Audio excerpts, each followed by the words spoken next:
when when I go live.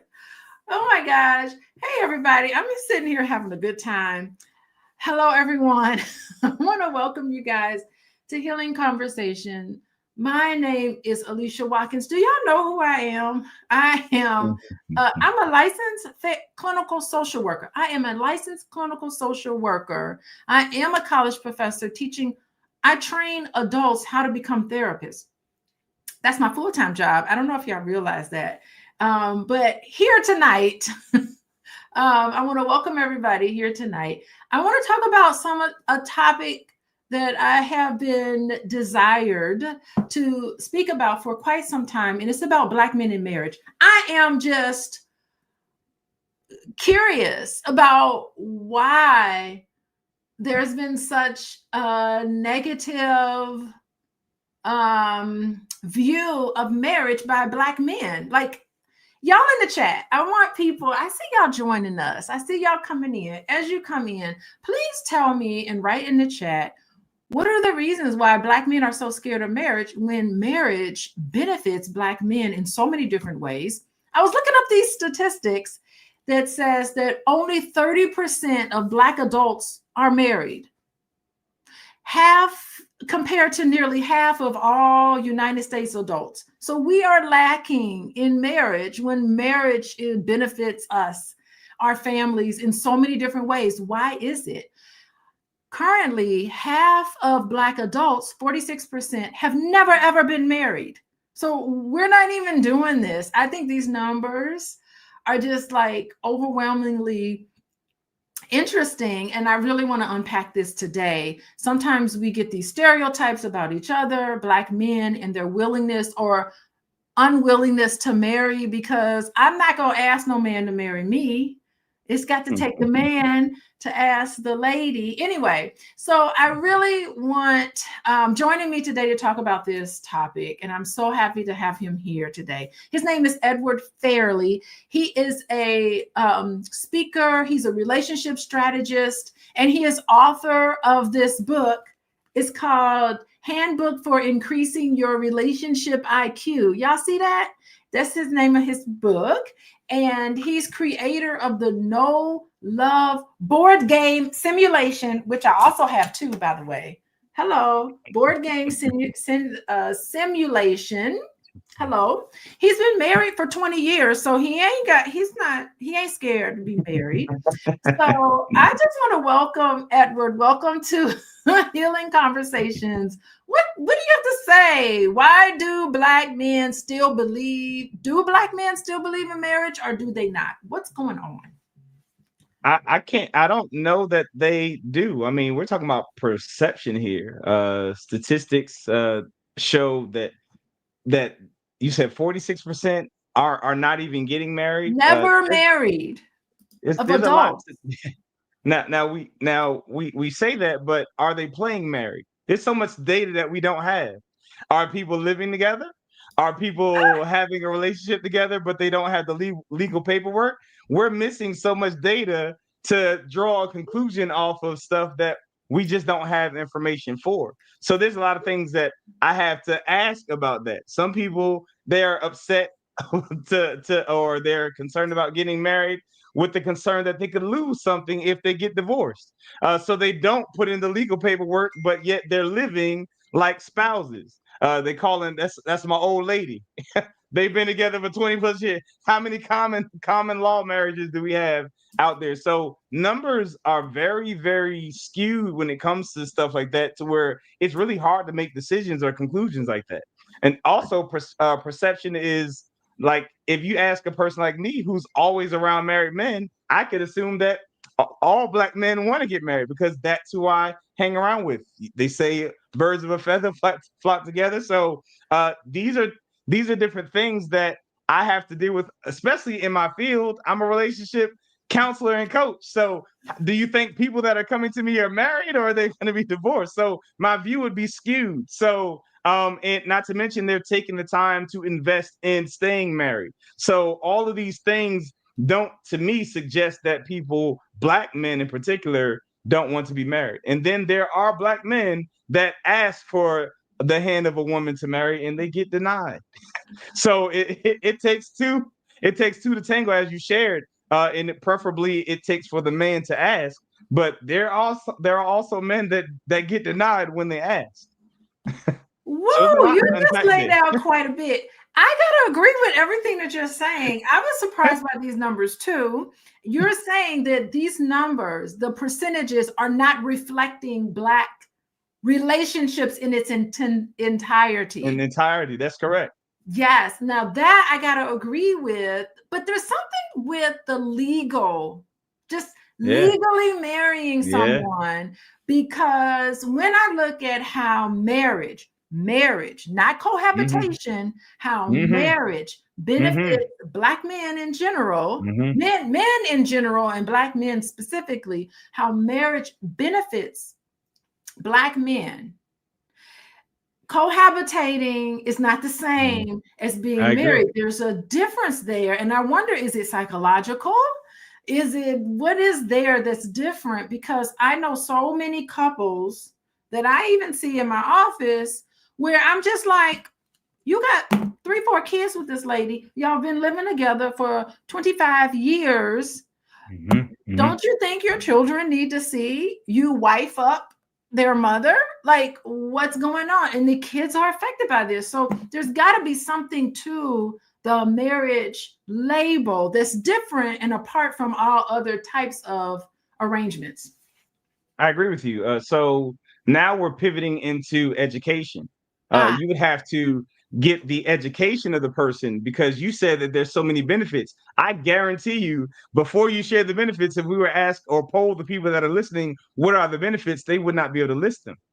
And you have this list in your head, knowing through your education, especially me knowing who your spouse is. I know you know the legal benefits of having a spouse and the financial benefits of having a spouse. So you have that education, which is why your husband actually educates people on that type of education, because we lack it. So if we understood it, we more than likely would be more strategic in the whole thing about getting married. Um, Not to mention, if you say that people are cohabitating and they're able to do it without the legalities or not understanding the benefits of the legalities, they're thinking that they are doing what it is that you're saying, do the legal paperwork to get done. They're already doing it. I already live together. How can you say my children don't know what it is to be together in a relationship because I didn't put a ring on her? That's what they'll counter with. So whatever their relationship is while they're cohabitating, it's going to be the same thing when they get married. They either doing it right or they're doing it in a manner that the children are not going to be taking away love the proper way. I know a lot of children who will comment on this. Go ahead, I'm sorry. And I know a lot of women who are in this cohabitating situation who get, and I'm not thinking about just one, I'm thinking about multiple families Yeah. that Mhm. I have worked with and are working with, who because they're not in a marriage situation, they have some embarrassment. They see all their other white friends and all the other Hispanic friends, they're married, but they don't have that ring. And they feel like society looks at them as if there's something wrong with them because they're not in this traditional marriage situation, but they're just living with this man and they have these children that they're raising together, and they don't have the last name. The kids have the last name, and their children are, when they get older, they're old enough to go, oh, my parents aren't married. I'm just thinking psychologically, what does that do? It changes the dynamic in how the man and woman relate to each other, and also how the children view commitment. I agree with you 100%. Now, my question to you is, with those exchanges and the quote unquote embarrassment, um, my response to that is people treat you the way that you allow them to. Ah, So my question is, why would you allow yourself to be in a predicament where you're embarrassed about your relationship? That a person can only love you the way that you love yourself. So if you don't love yourself enough to put a standard that suggests that I will not live like this, you will get what you allow to receive. Allow yourself to receive. So you have to first love yourself in order for someone to at least match your love for yourself. So if you're accepting that, then you are the one that feels that that is your value. And it's not until you pivot your perspective on your value that you will change the value in which you receive. But what if it's just like, I just love him, Edward. I love him. It's gonna break my heart for us to not be together. And so I'd rather have this than to have no man at all, because I don't want to be raising these kids all by myself. What'd you say to me? What you gonna say to me, Edward? And I would ask you this. I would say, so you love him more than you love yourself. Yes. And my question to you is, if you don't want to be with yourself, meaning be alone, why would you expect someone else to want to be with yourself? Because you saying you don't want to be alone suggests that you can't stand being in a room with you by yourself. So if you can't stand being with you by yourself, why in the world would you expect someone to sacrifice their life to want to be with you? Okay. And this is not women or men. I have men that come to me and they complain about how their spouses or the women are. And I ask them the same exact question. This is not gender specific by any means, but I'm going to play the game that we're playing. We can make it a woman's thing. We can make it, but I guarantee you the same argument that you have for the woman, I guarantee I have the same argument for a man. We can do this all day. Please bring the question. I'm playing devil's advocate because I love this. Okay, so if I kick him out because he won't make that commitment to me, he won't make a vow to me, and I get rid of him, I need help. I'm going to be a single mom. I'm going to be yet a statistic. He ain't putting a ring on it. Thank you, Black America Television News and Information. How you doing? That's a mouthful. She into this. So if I say either you marry me or it's over, and I find somebody else who will, then what then? How am I gonna make it? The man I love is gone, and I have these standards, and he didn't adhere to these standards. He's scared. What am I to do? Am I to go see you, Edward? If you have those standards, that's not a fearful situation to be in. That's the first thing. Second thing, people, it blows my mind how we soon forget how successful we were prior to our partners. You have evidence that you can do fine without your partner because you were without your partner before you met your partner. So you can do fine without your partner. And then guess what? If you have a partner, there's two D's that are inevitable: death or divorce. So you're going to end up alone again. So if you outlive them, you're going to be by yourself. If they leave you, you're going to be by yourself. And if you cannot figure out how to sustain without that person, you're not even living through love. You're living through survival. That's not even a loving relationship. That's dependence. Dependence, the other D. It's 3 D's going on. We got death, divorce, and dependence. This is easy. Keep it coming. Oh, this is so great. Everybody, y'all welcome Edward here because I got to have Edward back on. This is good. The title of today is Do Black Men Still Believe in Marriage? Black men, Black lexicon, all of y'all, men who are tuning in.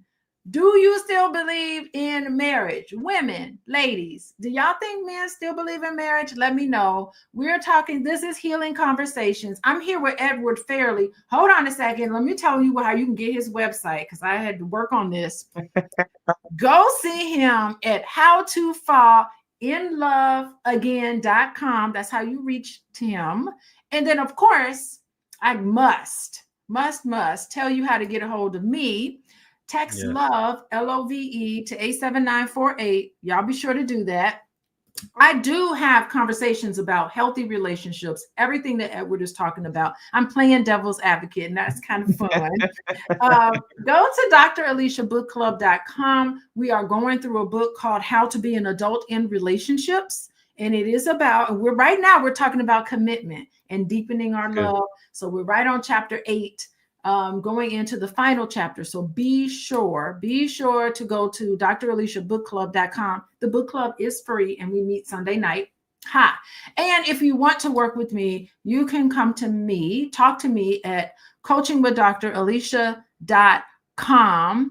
And thank you for joining me today.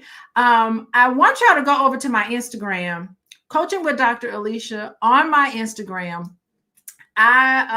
If you go to Instagram and you follow me on Instagram, you will see that I did a reaction video. It got quite a bit of views and some really interesting conversations. And I'm going to play it here. So if you want to see it on your own, go to Coaching with Dr. Alicia and look at this video. I want to share it with you today about what this lady has said about marriage. Okay, so let's hear what she's got to say about Black men in marriage. And I thought, whoo, we got to talk about this. Okay, let me know if you can hear this. Why Black men are the worst partners is because y'all have the highest divorce rate. Black women have a high divorce rate only because overwhelmingly they marry Black men.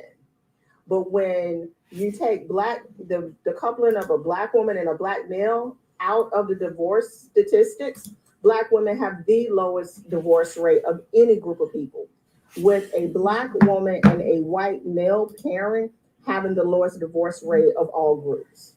When you look at Black males singularly as a group, everybody divorces y'all. Y'all have the highest divorce rate of any coupling, with white women and Black males topping the list of divorces. So nobody wants to be married to y'all.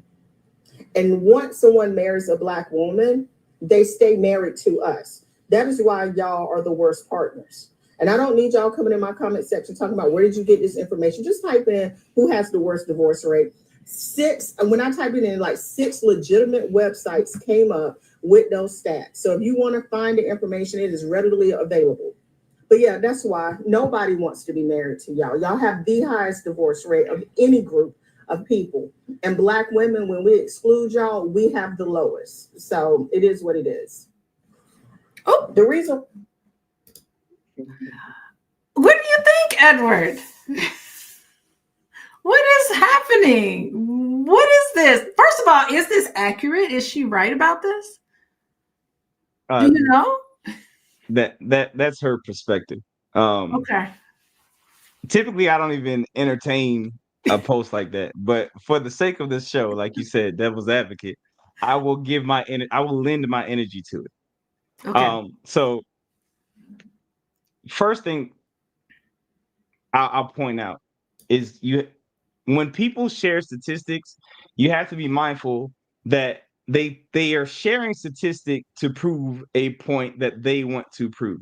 All right, so we need to be mindful of this, and we can dissect her choice of words. Black women have the lowest divorce rate of any group, so that's what she wants to make sure that we gather.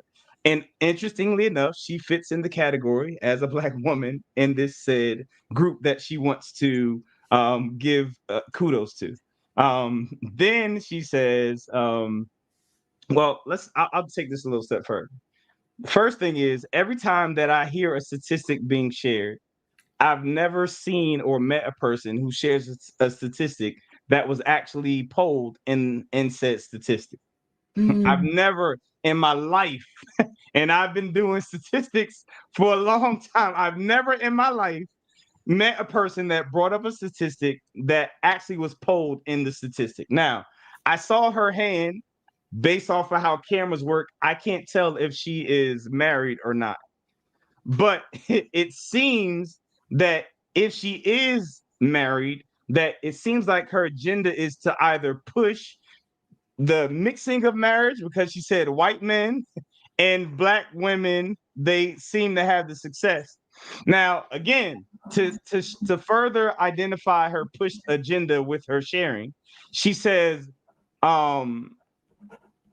black women stay married. When people marry us, they stay with us. And then she said they have the lowest divorce rate of any group.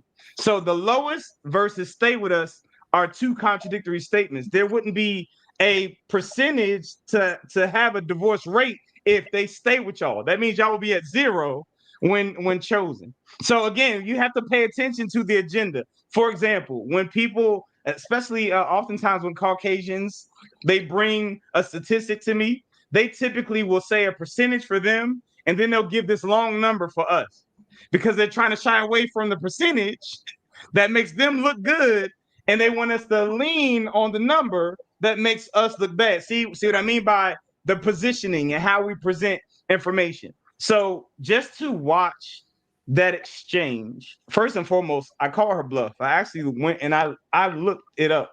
Yeah. Matter of fact, before I even go there, she said there's 6 legitimate sites, websites with those statistics proven. She said they're legitimate. Now, 6 is a very specific word. So that suggests that she went through and she found 6. She never lists the 6. Not once. She never lists one name of the 6. That's one. And 2, to say 6 suggests that she more than likely went through several of them that did not align with her agenda, but she counted 6 that did so that she could have validation. It's just like that person that calls and self-selection bias. This is what happened, and what you feel, girl. And then you respond, and they don't respond. Well, I call you back because they want to call somebody else that validates the thought process that they had. 6 is a very specific word, a number. So she never lists them for some reason. So I just, out of entertainment, I typed it in. Who has the highest? And it actually came up black women has the highest. Now, it doesn't mean anything to me. Yeah. Because another thing that we have not discussed, did we ever discuss who divorced who? Mm-hmm. So how do we know that the women left the man or the man left the woman? Was that ever discussed? Was the pool count ever discussed? So we could be talking about 4 people. If one person leaves, now we're talking about 25%. If 2 people leave, now we're talking about 50. We don't know the pool count. These are the details when stuff like this is presented that I'm more interested in. And how it's presented, the words, the phrases. Pay attention to the agenda and the objective of the person sharing. So when I look at this, unfortunately, because I sat and I watched the whole thing, I'm sad to see this. Because even in her winning her so-called argument, she still loses. Why? Yes. Because her father is black. Yes. He's a black man. So whether he's married or he's divorced, she's black because her daddy is black. And she does not look good in her quote unquote argument, even though she's trying to build herself up with an argument. If you have to play somebody or play down or talk down about somebody else to lift yourself up, you already have a problem with yourself. And I put a period right there. Yeah. Okay. So self-selection bias, I think, is absolutely happening. And what the point you make that I think is so beautiful is right there at the end when you talked about her father was black. And that was the message that actually Dr. Boyce left on my page that I absolutely agree with. And I think it goes vice versa. I think what could be happening, now we don't know for sure. I mean, maybe there's some legitimacy, but she drew this conclusion about black men, nobody wants to be married to y'all. And that wasn't the conclusion that I personally would have drawn, even if what she's saying is true. What I would say is that I'm really wondering, there's so much betrayal, abandonment. There's so much hurt feelings in our community that's generational. I always wonder if on certain level, all of us as Black people, we're taking out our issues with our parents out on each other. And we talked about this a little bit, before. It's like we're holding each other to these standards that's not realistic, that's not compassionate, that has zero empathy. And we're just these wounded people that are trying to find our way in this relationship, in our marriages, trying to work it out the best way we can with these wounds that we're bringing in. And sometimes I think that Black couples are dealing with so much more because of the racism that is existing outside of us, outside of the home. And then you coming into the home and you're dealing with all of the, I say, relational hurt from past relationships with Black men. So Black women, maybe we have issues with Black men because we have felt abandoned from our fathers for whatever reason. And Black men, maybe Black men are taking out their issues with their mother on us. And it's a dynamic that's unique that you can see across the board, but I think a great proportion of us, it's unique to us because we also have, on top of it all, we have historical trauma, we have intergenerational trauma, we have epigenetics. God dang, it's even in our DNA to some extent. We got all of these things that are just against us. It's a miracle that 25% of us is even married to begin with. That's fair. All of that. And it's not just the status of being married that I really find commendable. I don't find that the fact that you've been with somebody for 50 some odd years, that doesn't impress me. What type of relationship is it? I'm not going to applaud toxicity. That part. Well said. Well said. I'm not going to applaud abuse. That's correct. So, I mean, respond to some of this because, you know, it is such a dynamic thing. And I think that we're just missing each other. And so many of these conversations are not being had that I feel like needs to be had. So you said something that it triggered a thought in my mind. The mere fact that her hypothesis was that Black men aren't wanted. Yes. That suggests trauma. Yes. Very frustrated with the whole race to where she needed to create a science project or experiment to validate that we are she just bundled us and packaged us and said, this is what we, the entire group, are based off of her experience with Black men, be it her father or the relationship that she was in, to cause her to come to that conclusion and create a hypothesis to strongly try to prove, and thus us getting the actual message that we listen. But again, at the same token, doing all of that to end up really saying something bad about herself and what she came from. That's how passionate she is about trying to say how terrible Black men are in that statement. It's sad. It's very sad. She is speaking from her own pain. Hurt. Yeah, hurt. Oh, yeah. You can see it in her face. Oh, yeah. You can see it in her face. You can see it in her tone. You can see it in her disposition. And if she's walking around like that, who is going to marry a person who walks around with a sour look on their face? But listen, even her pain deserves space. Oh, yeah, most certainly. Of course. That's why, as you can see, I dissected the agenda of the analysis. I did not dissect her. Right. Because even let's say she finds she finds and marries a white male. Since she said the numbers are beneficial, she's still going to have a Black boy. Yes. So she's going to put him in the category in which she created, and that stereotype on that Black boy, because Black is a dominant gene. That's is right. What she's saying that her son is going to be. It's sad. It's very sad. There is no escape. There's zero escape. We have to deal with it. Deal with the trauma. Deal with the issue. That is really the issue, so that we can snatch that from the root, so we can take back what is ours. And love is ours. What she needs to do, relationship is ours. What she needs to do is put down the phone, get off of Instagram, and deal with her hurt and pain instead of turning around. And I did go to her page. She's got video after video of the same note. Yikes. Yeah. Well, I didn't talk about that. And so I had to reserve it because I knew I needed to flesh all of this out with another professional. And oh my God. Thank you, everybody. Y'all welcome. Welcome my guest here, Edward Fairley. He is Fairley. He is, the title of today is, do Black men still really believe in marriage? Why ain't y'all marrying up? What's up? What's up? And I've heard so many people, so many Black women. I got it, but let me tell. Oh my gosh, Edward. Yes, ma'am. I got to tell you, I do talk to Black women who are dating all ages. I'm talking about the millennials. I even got some Gen Zs that I'm working with. Yeah. I got some older women.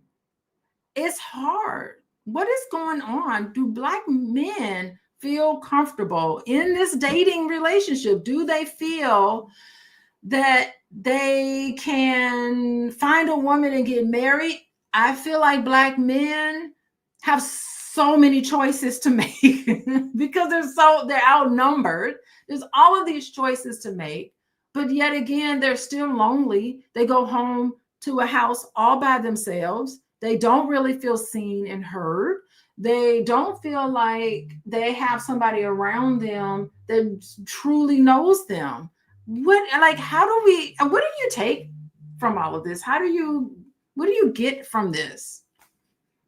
So are we talking about the male's perspective, or I want to hear the male's perspective? Again, why are men still being lonely and not marrying, not looking for this partnership that they know they want? Somebody got to make them a sandwich. Well, first and foremost, in my house, it would be more than likely I would be the one making a sandwich. My wife cannot cook. I'm the cook in my house. So that's a stereotype in itself. Okay. So that's one thing. Two, I know many men that are lonely in a sense of companionship, but they're never alone when it comes to the bedroom. Right. So the question is not necessarily why won't they marry? It's more so why have they not found someone marriage worthy?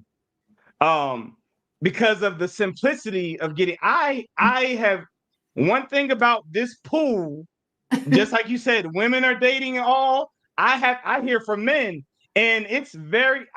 When I was coming up, it was very. I had to be a hunter. It took work for me to get any kind of woman. It takes zero. I see in elementary school, middle school, high school, guys that are just rejecting women because it's so easy to get and have a woman. There's absolutely no challenge whatsoever when it comes to getting a woman. So we're talking about quality. Are you presenting yourself as quality? For you to say that it's hard, and how frequent are you in this pool that we're talking? When was the last time you were with someone? So it just happened a month ago. Now you're trying another guy. And what does trying mean to where you're coming to this conclusion? What's the determining factor? What's the turnaround time? So there's a lot of things. Again, we can play both sides of the coin because I don't know any man that I've been around that was not looking for someone marriage worthy. But I do know many men that will take advantage of someone that's just going to give them the benefits of what supposedly is for a married man. But at the same token, I could say that, but clearly the woman has to feel the same way if she's giving it. So we can make that a man thing all we want, because if the woman is participating, it takes for the man to not get it for him to have to change his strategy. But no one's causing the man to change the strategy if that's quote unquote the issue. We can play this all day. Oh my God, it's a hard situation to be in because here's the thing. So women are just being too easy. And the reason why maybe women are being too easy because they know they got this competition, but they don't understand is that there really is no competition because there's not a lot of quality. So what you're saying is that Black men do want to get married. They absolutely want to settle down. They would love to be in an intimate relationship where they are seen and heard. There are plenty of them out there. It's just that because there's so many women, that a lot of women are too easy, and they're not holding themselves and these other men to the highest standards. And so they're cheapening themselves. That's Ladies, I was about to y'all say. hear You this? said I was about to say you said what I said. Now let me tell you what I heard that you said. You said Yeah. the women are doing that because they feel there's a lot of competition. So Right. they rather dilute their quality in Right. order to be in competition with someone that's bottom shelf. So they're going to lower the shelf in Yeah. order to compete. So now we don't know which one is quality and which one isn't, because you present yourself as someone that does not have the quality. And there's literally quality men out there. Yes. And they're looking and they can't find, because everybody looks alike, because you're competing with someone that doesn't even have value. So you know what I think this brings us back to? This brings us back to my position that I had maybe 3 or 4 years ago. I had this position. I said that it was an attack on Black women's subconscious mind to adhere to a narrative that there's not enough men for them. If you go back early in my Instagram, follow me on Instagram, everybody. Coaching with Dr. Alicia. I'm No Love Inc. You can follow me there as well. No Love Inc. But go ahead. No Love Inc. Follow me on Instagram. Years ago, I may find this video and repost it. Years ago, what I used to say was, we have to stop. Black women, we need to stop believing that there's not enough men for you, because psychologically it's destroying your dating experience. That you really do need to say, the man who's for me is, nobody can take him away from me. And I'm not going to believe the hype that I have to be cheap and easy in order for a man, because I got this competition and I have to rise above this competition and go around with this perception that there's a lack. When you digest a lack, you start emanating from a place of lack. And when you start to approach dating with a sense of abundance, there's an abundance of men, possibly for me. And guess what? When I was on the dating scene, when I became single, there actually was an abundance, because I did not want to believe it. I had a lot of men. And it has nothing to do with me being cute. It had nothing to do with that. It was the energy. It was my energy. I felt like I was going to hold these standards, and there was going to be plenty of men for me. And there was some men for me that I thought was like, okay, let me see what's going on. So I did see that. And then people say, oh, well, it's just because of the type of car you drive and the fact that I have money and I'm educated. I don't think it had anything to do with that. It's just that I did not, maybe I was naive enough not to digest the fact that there was a lack.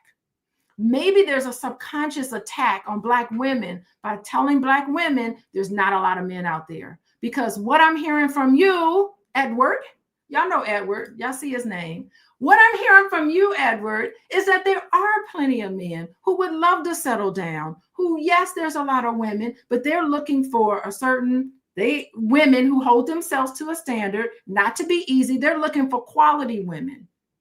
It's not even a standard. It's loving yourself. It's simplicity. Yeah. If you settle, you don't love yourself, period. And as you shared, you come from a place of desperation. I'm looking for a person. And this is, let me tell you how subtle this thing works out.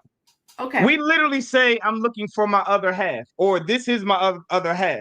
That is the most offensive thing you could ever say that my wife is. Where's your other half? I don't know who you're talking about. To say that my wife is my other half suggests that I am 50% of a person if she's gone. I am a whole person. I was whole before my wife. Thank you. I'm whole with my wife. And I bring a whole to the table. And then we talk about a helpmate. So a helpmate suggests that you could help. Now, if I'm out there trying to fix a car, or let's say cooking, and I have a 2-year-old baby that's bringing me tools, is the baby really helping me? Is the baby really helping me? Let's be honest. Is the baby that brought me the spatula that can't really break the egg, or that brought me the crowbar or the wrench that and can barely hold it, is the baby really helping me? Or am I entertaining a child that looks like they're trying to help? The answer would be the baby's not helping. And I use that analogy because a helpmate can actually do what it is that you need help with. So that means if I come to the table, you should be able to do what it is that I can do so that you can help what it is that we're going to do. That's right. But what's happening is we're coming to a table saying, I need you to do what I can't do. So I need you. So now I'm desperate. So please save me. And now we're doing everything we can for you to do something for me so I can have you, so that I can be saved. We're looking for saviors, not helpmates or partners. And that is the problem, because and the crazy thing about it, and that's what comes with all this gender crap. Yes. We're saying men need to do this, women need to do that. So what happens if you never end up getting married? That means you can't make yourself a sandwich like you talked about earlier. So I'm a grown man and I can't eat because I don't have a woman. Or I'm a grown man and my clothes can't be washed because I don't have a woman. Or I'm a woman, so my car can't get fixed and I can't get my grass mowed because I don't have a man. If you never, ever get married, you cannot survive. And again, don't forget the 2 Ds that are inevitable. Death or divorce. Death and divorce. It would behoove you to know how to do everything, to be well versed on everything, because you're going to end up alone anyway. So if you don't like yourself now, you're not going to like yourself in a relationship. You need to fall in love with yourself first, and then someone else will want to do the same thing you did. Absolutely. But the problem is you didn't do it first, so no one even knows how to do it for you. I'm gonna put a period right there because I'm about to go off on more of a tangent than I already did. No, what you're saying is absolutely spot on. It's like this Jerry Maguire issue. You complete me. It's like, no, you don't complete me. I'm a whole complete person. We're coming together. We're 2 adults coming together. I mean, hence the whole book club, how to be an adult in relationships. I am not, you're not my parent. No, not at all. No. We are 2 adults coming together and there's no codependence happening here. And this is what I'm talking about. All of this toxicity, it's not about how long just staying together is not enough. No, it's like, are you thriving? Are you committed? There are people who take vows. We were talking about this 2 Sundays ago. We were talking about the difference between taking a vow to be married versus making the commitment to be married. Separate things. Yeah, very well said. A commitment is you showing up every single day, you listening to that person when they have concerns, communication struggles, right? You're listening to them, you're validating their experience. You may not agree with it, but it's not for you to agree with, because it's not yours. It's somebody else.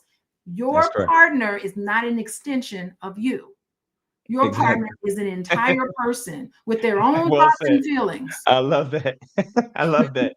I've had people say, my wife say, I don't want to embarrass you. You can't embarrass me. You can embarrass yourself and have people questioning why you with me, but you can't embarrass me by what you wear. That's something that you chose to wear, not me. And vice versa. How can I embarrass you? You said that or didn't say that. That's not a reflection of me. That is a reflection of you. I just love it. And there have been people, there will be people where Dr. Boyce will get online and he'll say something. And I'll get online and I'll say something and I won't agree with him. And I'll be like, we're not supposed to agree with each other. They're like, Dr. Alicia, you're disrespecting Boyce for not agreeing with him. I'm like, no, I am my own person. I have a PhD too. And even if I didn't, it wouldn't even matter. I have my thoughts and feelings. I respect him and his perspective. He definitely respects me and my perspective. It doesn't have to be the same. And that's the whole thing. It's like teaching other people that 2 whole people coming together. That's correct. Really that's correct. What it's about. And that's I correct. think what you're getting to is maybe Black people just need to be realistic. realistic in what marriage is about. And maybe you didn't see a healthy marriage growing up. Maybe you didn't see a marriage at all growing up. Mhm. And I think that's the work that me and you are doing here. Your game. Yes. No love. Y'all get this book. No. And if you want to talk about realistic, the handbook for increasing your relationship IQ will force you to be realistic. Yes, most certainly. Realistic. You have to be realistic Yes. when it comes to marriage and commitment. It is not about finding another person to complete you. It really is about two people coming together, helping each other out, being interdependent instead of codependent. Well said. Well said. Oh my goodness. Okay, we are past the top of the hour. I gotta bring you back on, Edward. Oh my gosh. There's got to be another video for us to dissect and bring down. Because we really have talked about a lot. I wrote some of it down. Okay, let me tell y'all what Edward has said. 2 things that's gonna happen: death or divorce. You came into this world by yourself. You're going to exit out of this world by yourself. So get with that.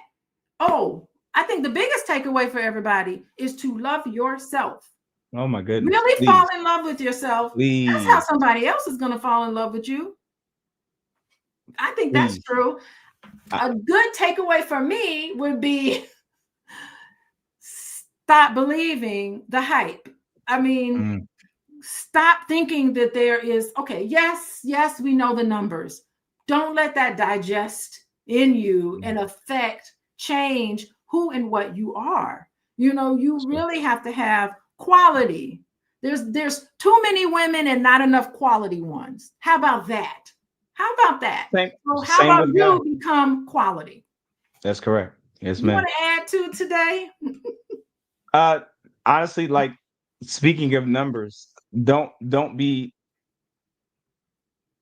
get caught up in the numbers to where you're influenced by the numbers, because the person that presents the numbers typically has an agenda. So listen to everything that they say, and listen. Like they will openly say what they're trying to get you to receive, and it does not necessarily have to be what you receive. Get more information. Ask them, did you get a poll in this particular statistic? Also, and you'll find that they didn't.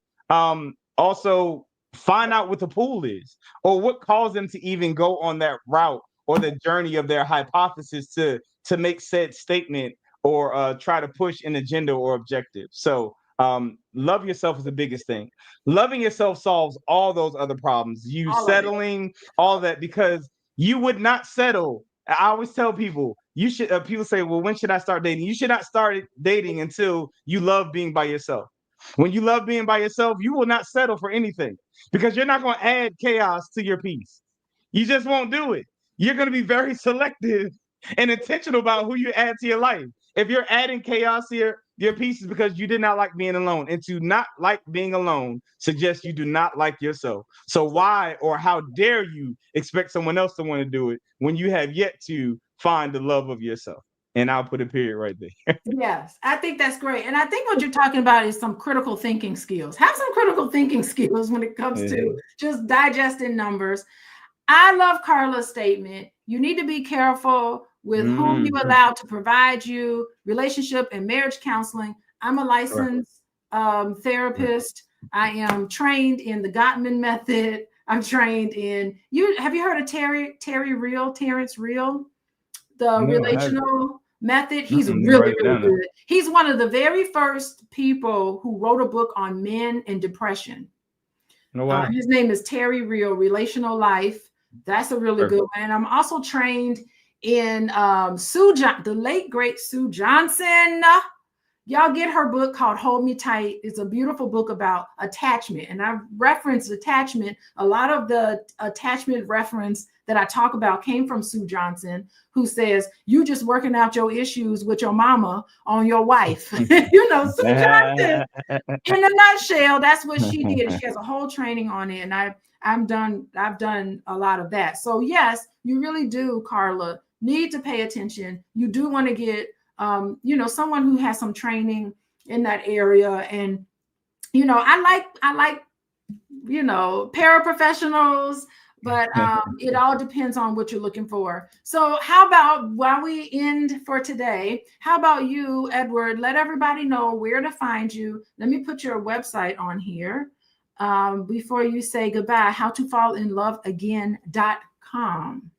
That or noloveinc.com is where you can get the actual simulation. Matter of fact, a code. If you put Black Brand, BLACK brand, when it's time for you to purchase the actual simulator, if you want to buy the board simulation that she has, that will take $96 and some change off of the cost of the simulation. If What's you the put code? Black Brand for the board simulation that she pulled up, the No Love board simulation, it would take $96 and some change off of the total price of the simulation if you put Black Brand as a coupon code when it's time, when it gets to the purchase screen. If you go to noloveinc.com, that's where you can purchase it at. So that would take about 50% off the total cost. What the concept is, we all know that pilots don't have to learn how to fly by crashing real planes, right? So now couples don't have to learn how to make their relationship soar by crashing into real divorces. What I've invented is the world's first relationship flight simulator, and I packaged it like a board game. So the way that the board simulation worked, as I was doing coaching and counseling for couples, there was 4 hurdles that I realized that I had to jump through to be an effective and efficient counselor. One, people don't want to tell you their business. Isn't that right, Miss Dr. Alicia? People don't want to tell you their business. Yeah. 2, if they do tell you their business, guess what? They don't tell you everything. Now, I need us to think about that from a physician standpoint. If I omit some information when it comes to giving you a prescription, can that not drastically change my prescription that I give to you based off of what you omitted? So if I'm keeping stuff from you as a doctor and I'm giving you prescriptions and I know you kept something from me, my prescription could literally kill you. That was terrifying for me to know. I literally know that people are keeping information from me, but I'm also prescribing a solution to what it is that they're sharing that I know that they're keeping from me. That was terrifying to me because I could literally be killing relationships by the prescription, knowing that they did not share information. Third hurdle that I had to jump through is the first person that has the opportunity for correction, they feel like they're being double teamed, and guess what? They don't want to play anymore. Which makes the fourth hurdle even worse because the opposite sex of the counselor subconsciously usually assumes that the same sex is going to be biased towards the same sex. So if they are the first person that has the opportunity for correction, it only affirms there's something biased. I knew he was going to take your side. He's a man. I knew she's going to take your side. She's a woman. So what I did was I took 2 years off of counseling and I created a simulation that embedded every single scenario and situation into the simulation. And when you play it, I never asked another person their business. And when they play the simulation, their business pops up. If you read the card or the scenario and it makes you feel uncomfortable, that's you saying you have a problem. I didn't even know that was your issue.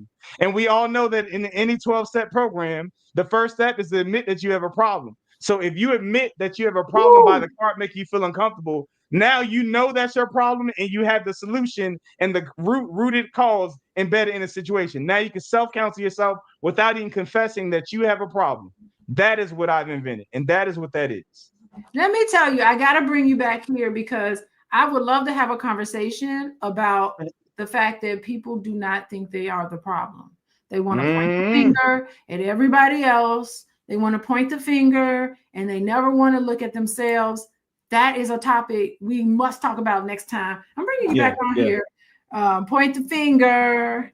I'm writing it down. I'm going to have my assistant reach out to you because we have to talk about that. Why don't people take accountability? Oh, I know the reason why, but it's to the. We're going to talk about it. Yeah, I was about to say, because I can go in on that. But that's the reason why. Why does accountability hurt so much? We'll talk about that. Anyway, we're gonna talk about that next time. I'm gonna bring you back on here next time. I don't want to put you on the spot because you don't have to. No, I would love to come back. Accountability. Everybody, accountability. Listen, all y'all, hit the like button. I want you to share this video with all the Black single men that you know and start a conversation with them.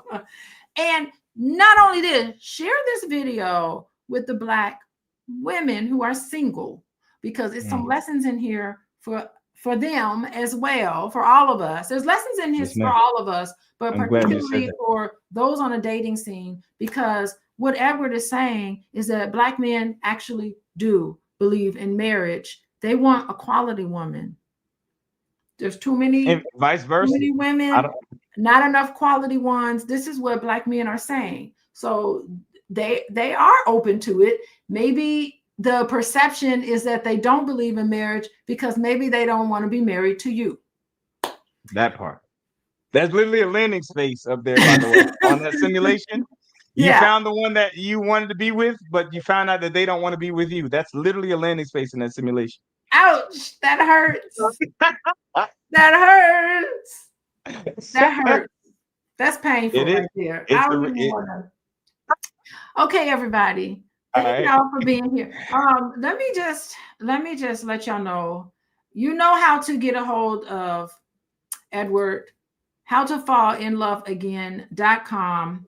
Of course, you can follow me on Instagram, coachingwithdralicia.com, and TikTok and YouTube. There's my website. You want to work with me, go there. I do a lot of couples coaching, individual work. Go there. Join me on Sunday night. It's totally free. You do have to pay for this. You got to pay for a coaching. Exactly. Because that's exactly. If you want something free, go to draliciabookclub.com. You can do that for free. I'll give you that. But anyway, thank you everybody for joining. I will see you later. Thank you, Edward. Hold on. I want to talk to you when we're done. All right. Perfect. Okay. Bye-bye.